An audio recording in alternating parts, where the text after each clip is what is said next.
naman ay hindi inborn, ibig sabihin, hindi naman inborn yung pagiging women advocates ko. Kumbaga, sa proseso, nagsimula siya mula nung ako ay kolehiyo. Kasi po, di ba sa mga paaralan, merong mga parang mga hindi naman siya kasama sa mga major o kaya minor subjects namin. Pero sa mga eskwelahan kasi ay may mga organization na sinasalihan, di ba? So, naging interesado ako sa Gabriela noon kasi ang kumbaga nagsimula ako bilang isang Bicolana Gabriela Youth, kumbaga bilang kabataan, umattend sa mga orientation, may mga nakilalang mga kapwa ko kababaihan. At syempre, pag usapin kasi ng yung violence against women, kumbaga isa sa panahon ng ating buhay, lalong-lalo na sa mga kababaihan, at siguro sa lahat ng tao naman, ay nangyayari na merong mga, kumbaga pang-aabuso. Lalong-lalo na kung ikaw ay estudyante, marami kang nakikita at naririnig na istorya kaugnay sa pang-aabuso. Kasi may mga panahon no na pag sumakay ka ng jeep, sumakay ka ng bus, meron talagang kwento ng mga violence against women. Kaya kumbaga, naging interesting sa akin yung usapin, yung iba't ibang uri ng karahasan. Sa Bicolana Gabriela Youth kasi, nagbibigay sila ng orientation kaugnay dun sa kung ano ang iba't ibang uri ng mga karahasan sa kababaihan. At halos lahat ng mga kaibigan kong babae, bilang ako mismo nakakaranas ng mga karahasan sa kalsada pa lang, sa jeep, sa bus, 'di ba kasi sa nagko-commute. Kaya kumbaga nagsimula na kumbaga naging interesting sa akin yung women's rights. Tapos nung umattend ako ng mga orientation, napukaw sa akin kasi hindi lang pala ako o kaya meron pang ibang mga sektor sa ating lipunan, hindi lang mga estudyante yung may mga problema sa lipunan. Nandoon na kumbaga naranasan na namin kasi may mga issue noon ng demolition sa Naga City.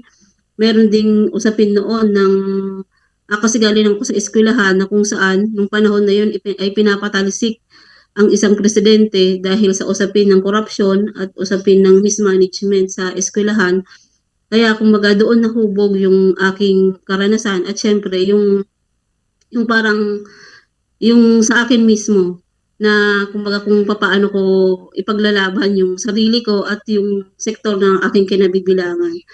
So, nagsimula doon. Tapos, yun, hanggang sa umattend na ako ng mga seminars, ng mga trainings, kaugnay sa kung paano tutulungan yung ibang mga kababaihan na meron pang ibang karanasan din sa karahasan.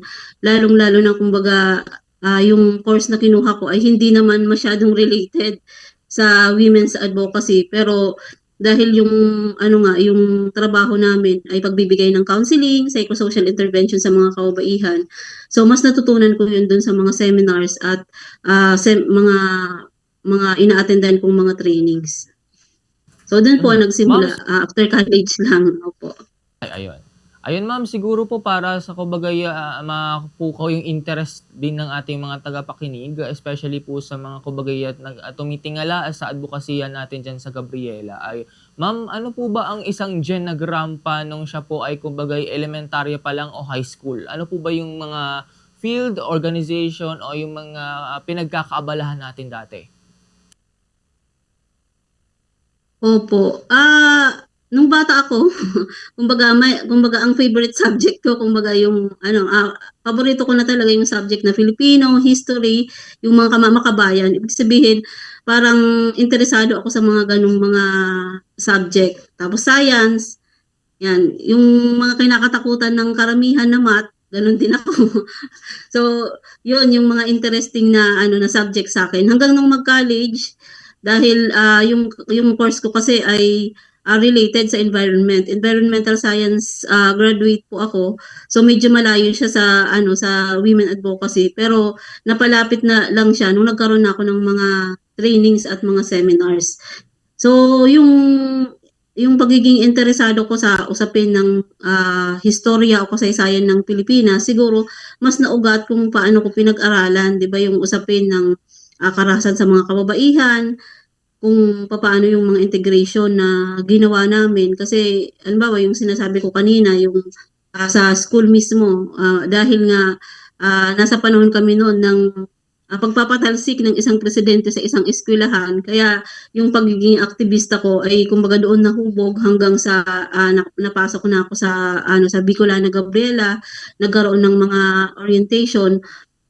Sa totoo lang, hindi siya madali kasi nung una, parang siyempre sabi ko, ano ba tong pinasok ko? Parang siyempre yung problema ng iba, yung parang ikaw yung mag-absorb kasi bilang counselor, bilang nagbibigay ng psychosocial intervention, makikinig ka talaga sa problema ng ibang mga nanay, ibang mga kababaihan.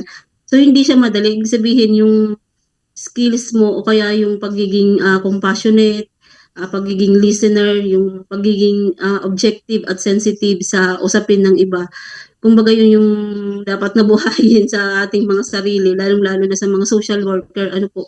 Kasi marami talagang mga problema. So, ibig sabihin, although minsan madadala ka sa emosyon, kaya lang syempre, lagi mong tutungtungan yung advocacy mo na lalong-lalo na yung sa orientation ng mga kababaihan na hindi lang ako, hindi lang ikaw yung nakakaranas na merong mga nakakaranas ng ganito at tayo ay dapat na magsama-sama. Ibig sabihin, kailangan merong boses, merong lakas, merong magsalita para kumbaga yung boses natin ay marinig. At syempre, na-realize ko din na halimbawa yung problema ng isa ay hindi lang marususolusyonan kung sasarilinin. Ibig sabihin, kailangan mo siyang sabihin at kailangan mo ring tumulong sa iba para kumbaga magkaroon ka ng parang outlet, yung parang gano'n, na parang masasatisfy mo yung feeling, di ba, na kapag nakakatulong tayo ng iba, maluwag sa kalooban natin na tumulong, makapag-advise, makapagpayo. Yun po, yung mga, siguro mga karanasan ko na pwede kong ma-share, lalong-lalo na nung maging member at makapasok ako dito sa Bicolana Gabriela. Yan ma'am, siguro kasi nabanggit niyo din na talagang nung bata pa kayo, simula elementary at sekundarya, ay kumbaga may hilig na kayo dun sa mga makabayan o kumbaga yung mga araling panlipunan na subjects o kumbaga related sa ating pagka-mamaka-Pilipino. Ito bang pagiging progresibo at aktivista ninyo, madam, ay kumbaga na-predict na ninyo na someday ako ay magiging ganito? Or talagang may mga kumbaga bukod po dun sa nabanggit ninyo na kumbaga nung simula college kayo ay talagang may mga sudden decisions na kumbaga mas nahubog o mas na-specialize yung advokasya natin? Hindi ko siya na-predict nung bata pa ako at nung high school. Siyempre kasi unang-una hindi ko naman alam yung mga na may mga ganun pala na may mga pagkilos, may mga rallies, 'di ba? Parang naalala ko lang noon, kapag May 1, dahil Labor Day, may mga pagkilos talaga kasi nakikita ko sa nakikipanood lang kami noon ng TV, tapos syempre may mga nakikita ako na nagmumarcha sa lansangan. So, hindi ko rin na-predict sa sarili ko na, kumbaga, gagawin ko yon kapag ako ay tumanda o kaya nagkaedad. So, ibig sabihin, proseso talaga siya. Tapos siguro, na pumasok sa akin, kasi kasi nung bata kami at nung mag-high school, dahil produkto ako ng mga public schools, kumbaga nakita ko talaga yung hirap ng aking mga magulang namin para mapag-aral kami. Lalong-lalo na yung mga ibang mga kaklase ko rin, nakikita ko na kailangan talaga na mayroong magkaroon ng quality education, na dapat ang mga kabataan ay kumbaga nakakapag-aral. Yung usapin siguro nung status, tapos syempre yung pag-aaral talaga ng kasaysayan, doon kumbaga mag-aalab yung kumbaga yung espiritu ng paglaban at syempre yung usapin ng advocacies, lalong-lalo na bilang mga kabataan. Kasi sa totoo lang, nung bata ako, ang pangarap ko naman talaga ay maging teacher. Kasi syempre, kumbaga, bilib ako sa mga teacher namin noon na nakakapagturo, tapos syempre marami silang alam. Nevertheless, kumbaga, hindi ko naman pinagsisihan nung napasok ako sa Gabriela kasi naging teacher din ako sa paraan na alam ko. Ibig sabihin, dahil nire-echo ko siya sa mga members at mga kasamahan ko ng sa Bicolana Gabriela dito na merong mga nanay na yung mga nanay na syempre alam naman natin na busy-busy sa bahay, maraming pinagkakaabalahan, marami ring mga problema na kinakaharap. Pero kumbaga pinipilit pa rin nila o kaya nandyan pa rin yung willingness nila na sumama sa amin, sumama sa Gabriela para mag-ipon, matuto at syempre interest nila. Kasi syempre yung Gabriela ay hindi lang naman usapin ng violence against women. Kumbaga maraming mga issue din ang aming tinutugon pangunahing bilihin, yung sa lupa, mga concerns talaga ng mga nanay nandoon. Kaya kumbaga yun pagbibigay ng mga pag-aaral at syempre yung advocacies lalong-lalo na sa mga kababaihan.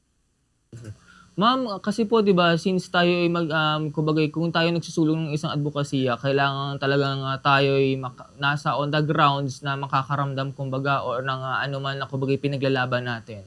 Nung simula po ba nung tayo ay kumbaga makilahok sa Bicolana Gabriela nung tayo ay nasa kolehiyo pa lamang and kumbaga until now siguro, ano po ba yung mga challenges o dagok na naranasan natin na siguro nasa brink na madam na kumbaga to the point na baka nag-shatter sa atin na baka kailangan ko ng lumihis sa landas na tinahak ko pero parang nanaig pa rin yung pakikipaglaban natin para sa ating adbokasya.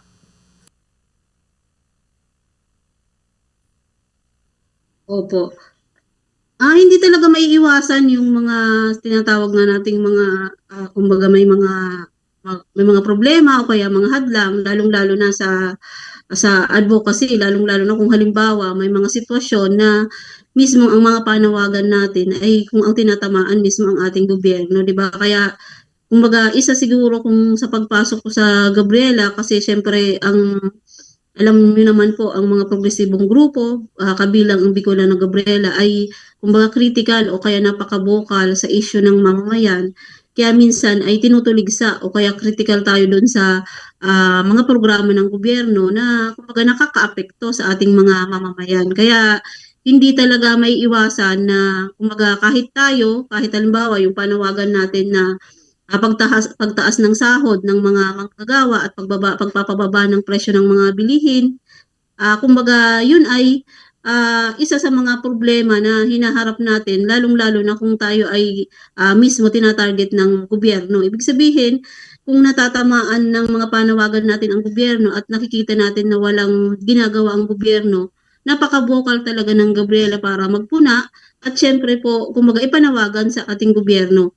Siguro ang nagiging problema lang na kapag kumbaga vocal o kaya maingay at nananawagan tayo at sinasabi natin ang katotohanan, lalong-lalo na para yung sitwasyon ng ating mamamayan, minsan tayo ang kinakalaban ng ating gobyerno. Kaya kumbaga lumabas po yung tinatawag nating mga red tagging dahil mismo yung usapin kung papaano siguro hinahandle o kaya kung papaano din hinaharap ng gobyerno yung mga panawagan natin na talagang kumbaga sa totoo lang kung sa part ng gobyerno ay masakit na masabihan ng pahirap, ng pasista, syempre kasi ayun naman talaga yung mga kumbaga yung mga term o kaya description na sinasabi lalong-lalo na kung may mga programa ang ating gobyerno na kumbaga nagpapahirap talaga sa ating mga mamamayan. Kaya magsimula noon at mas tumindi siya nung panahon na meron ng anti-terror law